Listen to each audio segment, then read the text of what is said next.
you've very recently written about, and that is India's relations with the UAE. We have seen that in recent years, there have been so many high-level visits from both sides. And we are also aware of the very strong and robust people-to-people ties that between these two countries.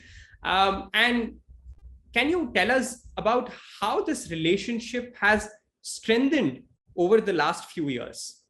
Well, I think that in the whole of Middle East region, if you were to see that India-UAE relationship has a certain specialty about it.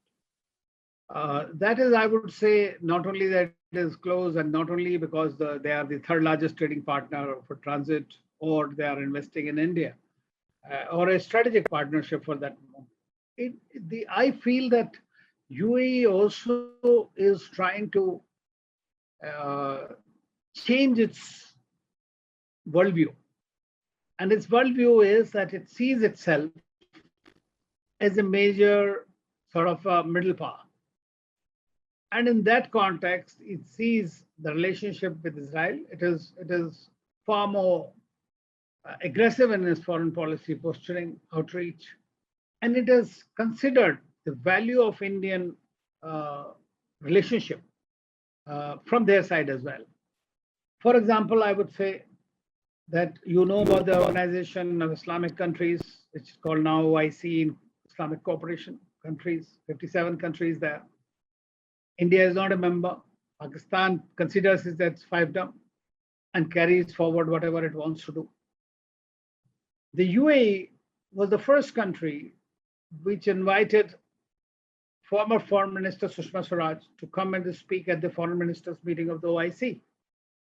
Much against the wishes of the Pakistanis and their objections. He asked the Pakistan, if you don't like it, don't come. But India Foreign Minister went there and she spoke. That shows that they wanted to show. Secondly, another thing that is happening in this country is that it is not a religious leader, right? Like Saudis, like the Iranians, like the Turks and all. What it has is, it is trying to reap the benefits of its tolerance. It is trying to promote a new secular alternative to religion in the global parlance. It has become peace summits it's holding, World Tolerance Summit. It is hosting Hope. It is giving land for temple when Prime Minister Modi goes there for India. So it is becoming far more open to the rest of the world to keep its edge, not only as a financial capital, but as a go-to country. Because Saudi Arabia is also simultaneously developing there's a much bigger economy. And so that's an internal competition there, possibly like NEOM City and all those big projects and the reform program, Vision 2030. So it's looking at the competition within the region and the new world that is going to happen with the AI-driven others. I mean, it launches a satellite, a small, for Mars Explorer or go to space. It has become the first country. It is welcoming all the talent from the world. So from India, it sees that not only a very big market, a reliable market, a benign power, a reliable friend. And I can say that India can count on UAE as well. One more thing I would like to say is that when we had Pulwama or Balakot, Saudi Arabia, UAE, and other Muslim countries did not intervene, did not utter a word except Iran and Turkey. There were only two who spoke against it. Rest of them said it was an internal matter of India. They realized that Pakistan was involved in the terrorist activities, and they gave them some gyan in that sense of the term.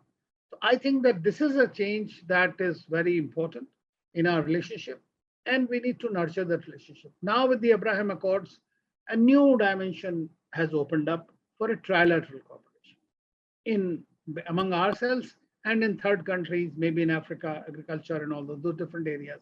Whether it's technology, somebody has written and he says that it has a potential of about $30 billion benefit out of this collaborative partnerships.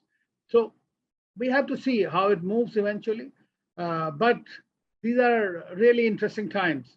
And the countries, the leaders, all these countries have new governments or younger leaders.